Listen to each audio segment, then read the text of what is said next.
About 50 years ago, when I was a young lad, we had a mission in Ballylickey, where I come from.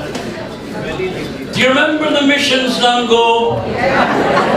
A week for the women. Now they were all saints. And then there used to be a week for the men, and bunches we could help. And this particular missioner was a Jesuit, and he wanted hymns every night. And there was plenty of women in Ballylickey who could sing hymns. But there wasn't as much as one man in Ballylickey had as much as one word of a hymn. And then suddenly it occurred to the parish priest that about 2 miles down the road, on the shores of Bantry Bay, there was this woman living known as Noni the Man. She was the kind of a woman that you could slip in corner forward in the junior B team if the lads were that way at the pub fair. And she sent word up to the parish priest that she'd be quite happy to sing at the mission if she'd be allowed. So the parish priest, being the clever man, he rang the Pope in Rome, a man called John Paul the 23rd. And he said, "Your Holiness, this is Father McCarthy from Ballylickey. And I'm in a small bit of a pucker." He said, "I have a mission for the men, and I can't find any man to sing a hymn, or I have a woman who's a fine singer." And the Pope said, "Look, I'll tell you what I'll do." He said, "There was a couple of cardinals in there." He said, "We were paying a game of 110 for a turkey." And he says, "I don't think they've gone home yet. And I'll have a meeting with them, and I'll bring you back." So sure enough, about an hour later, the Pope rang. The priest picked up the phone, and the Pope said, "JPXX111 here."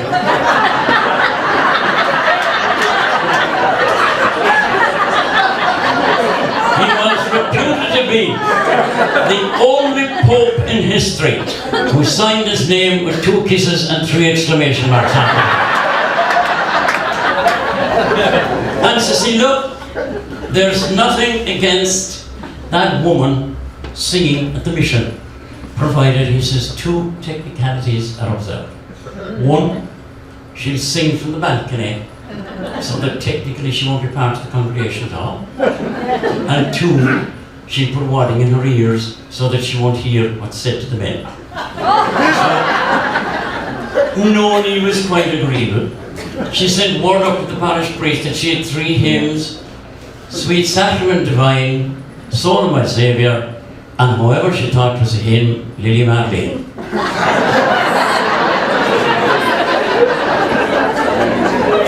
Monday night was fine. Tuesday night was perfect. But I don't know what part of Ireland he come from.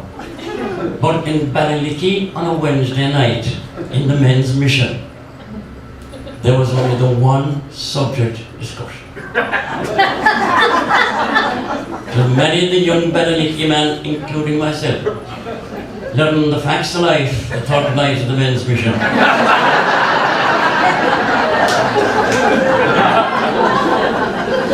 To be concerned with 2 commandments.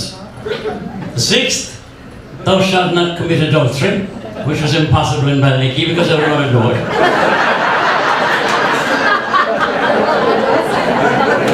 And the 9th, don't even think about it. Halfway through the sermon, Noni the Man noticed the lads and the red around the back of their necks and their mouths.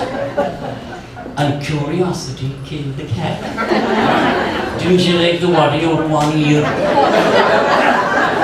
Well, what she heard about the blackguards down under her, and what they might be plotting, because near she wasn't married at all, when she came to the underneath the arches bit of Lily Marlene, didn't she stumble with pure temper and fall clear and clean out over the balcony. And she'd be killed. Only, how would I explain it to you now? Would it be something like what I feel behind me? The parish priest at the time had a red lamp at an angle of 45 out over the statue of whatever man was waiting to be canonised. God knows, I think it was Martin Porres. Martin was short one miracle.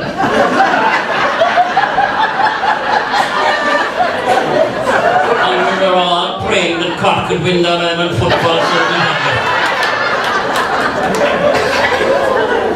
And when she was passing the red lamp down, you're ahead of me. Didn't one of her suspenders get caught in the grass now?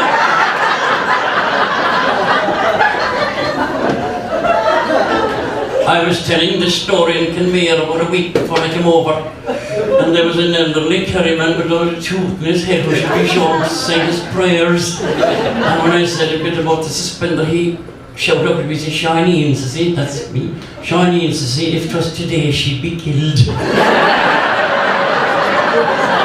know my black art know his geography, Margie. There she was, swinging up and down. The chairman of the Bantry branch of Cortes Cultorian said that as far as he was concerned, it was the first time ever he saw a slip jig being danced halfway up the back walls of a Catholic church the third night of the men's mission.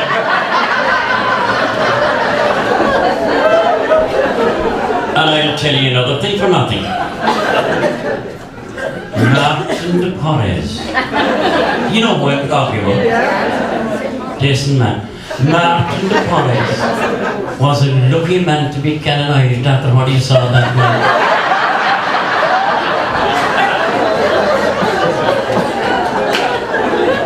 And I'll tell you another thing. I don't ever believe there was a statue moved when Martin didn't move that night.